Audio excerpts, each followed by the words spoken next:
Yo, what's up everyone? My name is Jet. Welcome back to an episode of Inside Alliance and a very special episode. We're going to be recapping what took place in last night's duels at Daytona. Big names, big wrecks, and of course, big controversy. NASCAR is officially back. Duel race number 1 kicked off into high gear. We saw multiple drivers have issues before they even took the green flag. Ross Chastain had his hood up, Chase Elliott had something leaking in his race car, and Ryan Preece was on fire, for God's sakes. I mean, this race already was going to be a bit wild. Then on lap 14, we had a big one happen in turns 1 and 2. Chandler Smith, one of the open cars trying to race his way into the Daytona 500, just cleared himself, took himself out in front of Justin Haley. Smith slams the outside wall hard, so does Justin Haley. Both had huge impacts. Multiple drivers involved, like Ty Gibbs, I believe, Bubba Wallace, Tyler Reddick also received minimal damage, and also Elio Castroneves. Now, he had damage, but it wasn't too severe. But then on the apron, he wrecks himself. Drove onto the apron with too much speed, lost control of the car, and ended up wrecking himself, taking himself out of the race. And as a result, he would be forced to use his open exemption provisional. So yeah, that whole ideology of using the OEP in order to bring in international drivers is not working too well, I don't think, because as much as I love Elio Castroneves, I love him. I'm happy he's in Daytona, but yeah, let's just say he hasn't had the best speed weeks, to say the least. But after that, it was largely controlled by two groups. On the outside, it was 23XI's Bubba Wallace and Tyler Reddick, and on the inside was Chevrolet drivers, mainly between either Ty Dillon or William Byron, or even a couple other Hendrick Motorsports drivers like Chase Elliott. But it was mainly between Byron and Dillon. And it remained that way up until a few laps ago when Tyler Reddick gave a good push to Bubba Wallace, got Bubba Wallace out in front, and Bubba Wallace just had to play defense, just trying to block 2 to maybe even 3 lanes at once, especially when we got near the closing ends of the race. And in those closing ends of the race, we saw some desperation moves by the 40 car of Justin Allgaier. He was racing against JJ Yeley. He had to beat JJ Yeley in order to make it into the 500, and he tried to make that third lane work for lap after lap after lap, and on the final lap it got somewhere. AJ Allmendinger and others move up to that third lane, and then on the back straightaway, Ty Dillon, he took himself out of the race by clearing himself through a bad block, trying to get up in front of his teammate. AJ Allmendinger was not clear, takes himself out, hits the wall, and that basically cleared the way for Bubba Wallace to hang on to win his first duel race. And he did so by leading the most laps. He also led the most laps in the last 2 duel races he competed under. So this is no surprise to see Bubba Wallace out in front in these duel races. But it is awesome to see him finally get that first duel victory. And now he will start 3rd in the Daytona 500 on Sunday. But Justin Allgaier and that third lane, he was able to make it work, and he was able to beat JJ Yeley at the line. The elation from Dale Jr. and Junior Motorsports was so cool to see. So many great emotions. But you also do have to, again, feel for the other side of the story, that being JJ Yeley. For the 2nd year in a row, he worked his ass off. NY Racing worked their ass off to try and make the field for the Daytona 500. Last year, they lost it by that much against Jimmy Johnson, and this year, they lost it by this much against Justin Allgaier and Junior Motorsports. So a tough break for that 44 team. But that was otherwise a very entertaining race. Not too chaotic, not too crazy. 8 out of 10. Pretty solid racing.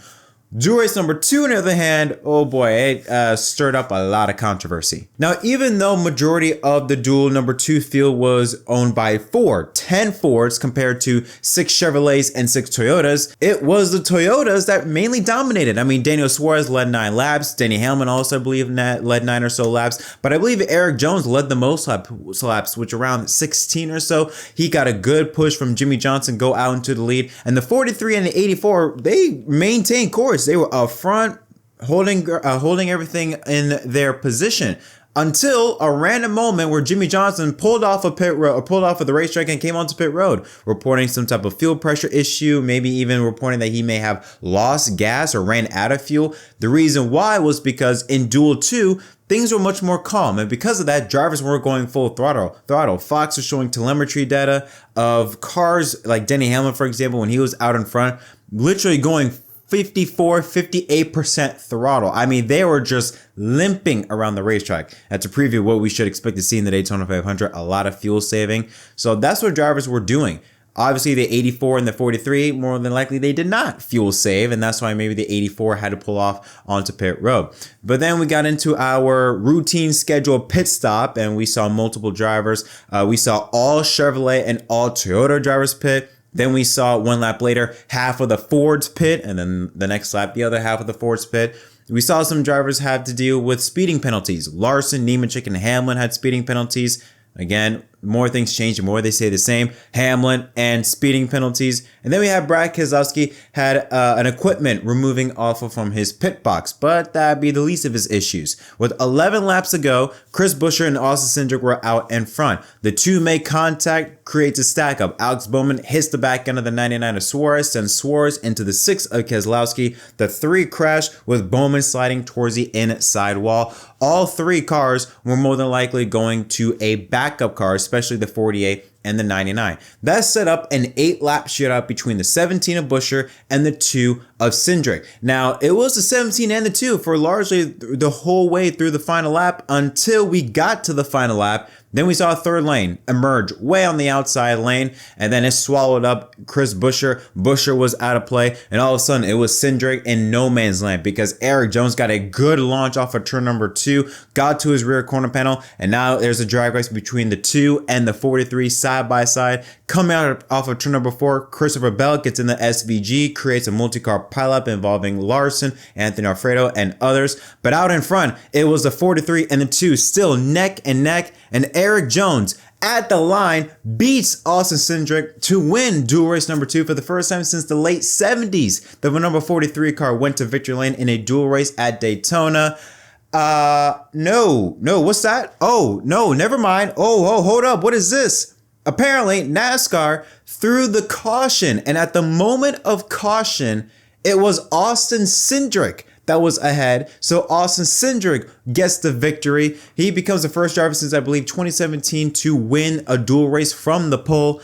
And yeah, you could just see on his face, Eric Jones, the disappointment. I felt so bad for Eric Jones, but it did bring up a bigger issue once again with NASCAR and officiating. The season hasn't even officially begun, and I'm already pissed off at NASCAR's officiating. Mark Martin was not too happy with NASCAR's move. He put up this picture showing the 2007 Daytona 500 where NASCAR did not throw the caution, let the race run through to the start finish line.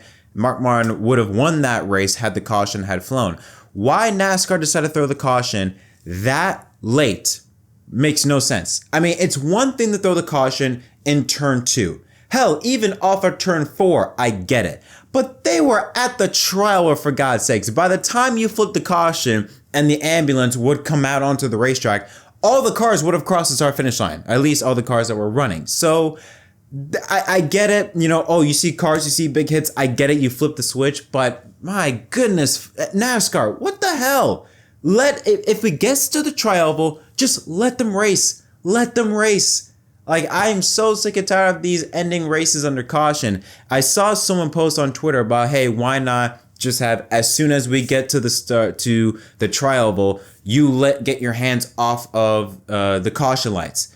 Okay, well, that I honestly feel like that while that may solve some problems, it will create even more problems because I do not trust NASCAR any way, shape, or form with officiating. And it also is going to make the second episode of Hauler Talk much more interesting. How fitting. NASCAR officiating. NASCAR creates a podcast talking about officiating. Oh, and what do you know it? The first race after they announced that, we have an issue with officiating. I just don't want to have to see Elton Sawyer's face anymore. Like, I really don't want to. Like, after last year, like, I am sick of seeing his face.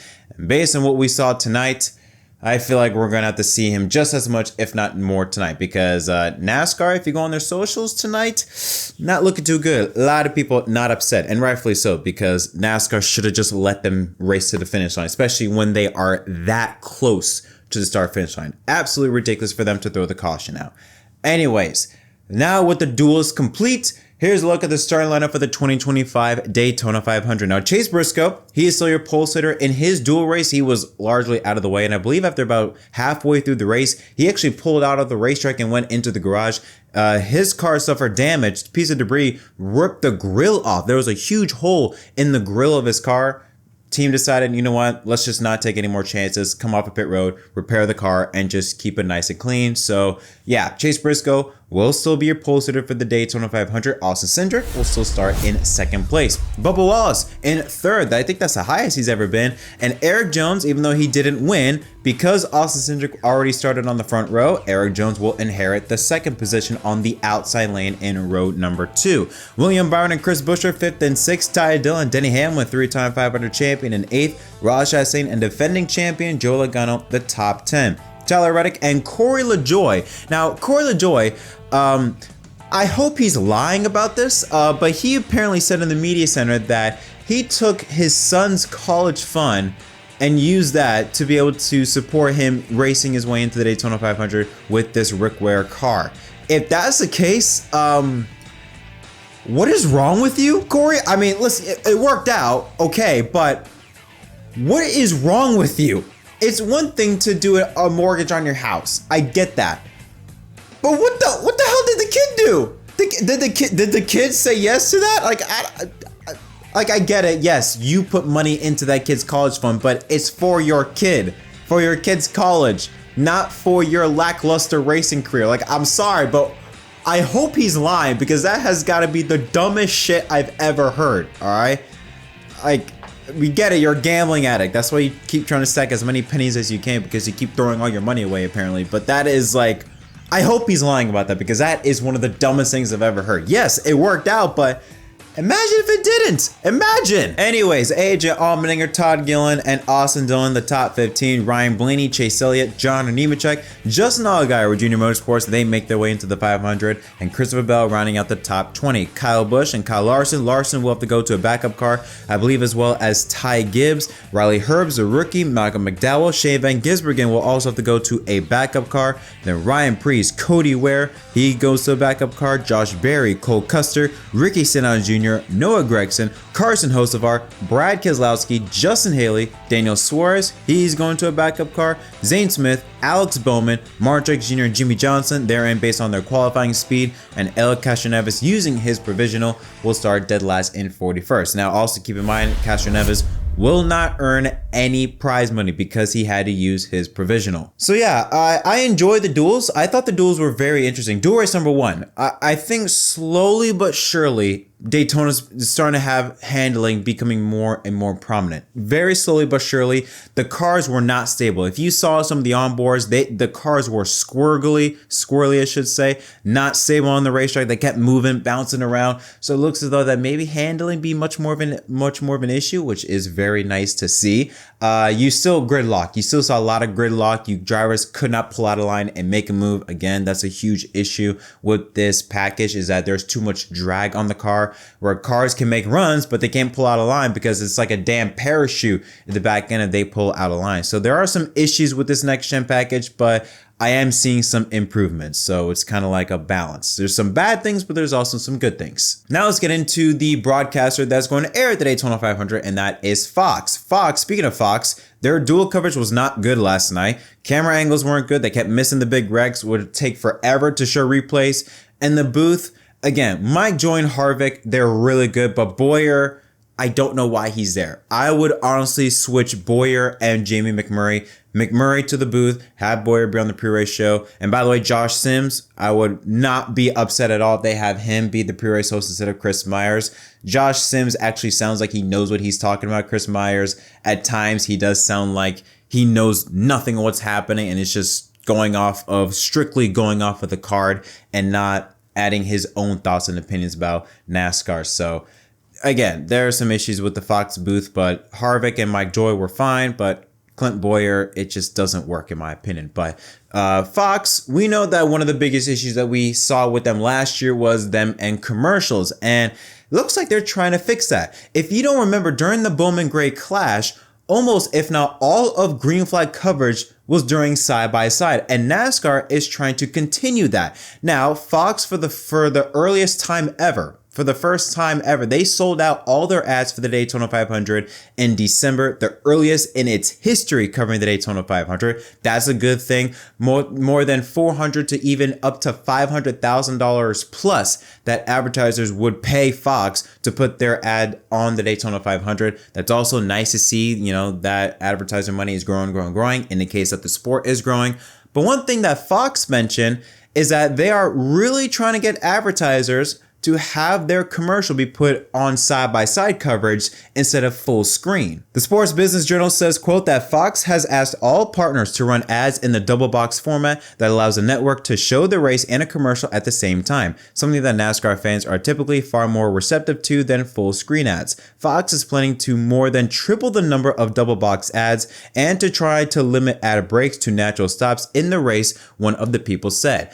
I think this is awesome. We saw NBC do that, I think, at Daytona and Talladega, if I'm not mistaken, where only green flag racing will be shown. Like, all green flag racing would be shown in some capacity. I thought they did an amazing job at that, and I'm happy that Fox is doing that as well, especially with the Daytona 500, since that's where you're going to have the most eyeballs on. And it makes common sense. I know, as a viewer, if you have side-by-side, I'm kind of forced to see your ad because I obviously want to see the race, but I'm kind of forced to see your ad. Whereas if you go full screen commercials, I simply go, okay, let's see. I'm going to check my phone. What's happening there? Or now with HBO Max, I'm like, all right, I can mute this and focus on the in-car camera. So having side-by-side coverage will force viewers to see your ad. So I'm glad that Fox is pushing for that. And I'm hoping that more advertisers realize that having side-by-side commercial coverage instead of a full screen ad, you're going to get more bang of your with your buck if you go side-by-side rather than full screen. And finally, some breaking news. ESPN has been covering Formula One since 2018,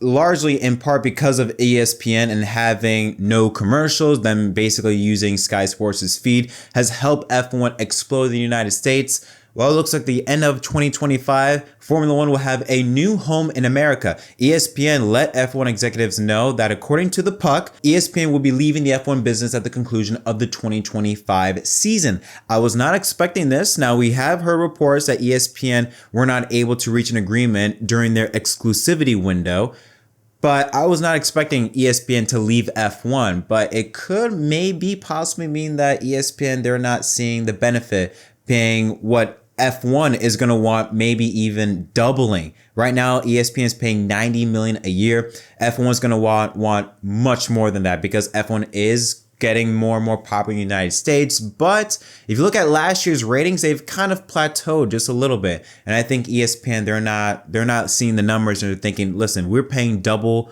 for your rights compared to your ratings. It's not working. It doesn't make financial sense. So F1 will be going shopping for 2025. Netflix have put up a bid. They want to have the rights for Formula One. So yeah, Netflix is overall looking at trying to get more into the landscape of live sports programming. We also heard that NBC, they're involved in Comcast, NBC Universal, they're involved in trying to regain the F1 rights. If you don't remember, F1 was on NBC from 2013 until 2017. And I believe also Apple TV is also interested in the F1 rights. They, of course, have the exclusive home to Major League Soccer. So very interesting. I'm not too keen on them going behind a paywall fully. I understand for a company like WWE because, they had Netflix everywhere. So it's like WWE, Netflix in India, UK, whatnot.